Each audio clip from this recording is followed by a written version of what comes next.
The secret isn't the wax, it's what happens immediately after. The difference between an ordinary Hollywood wax and a polished professional finish starts long before the reveal. Before the wax touches the skin, professional preparation helps create a cleaner, more controlled treatment. A properly prepared surface helps the wax perform consistently while minimizing unnecessary stress on the skin. Now comes the technique. Watch the direction, the pressure, and the control of the application. This is where precision matters. The goal isn't simply to pull, it's to control the movement from start to finish.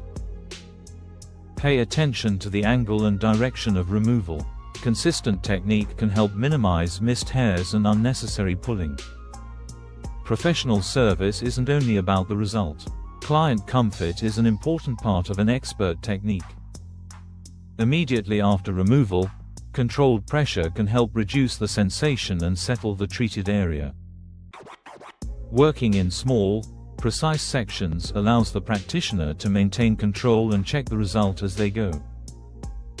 Once the main treatment is complete, the skin moves into the finishing stage.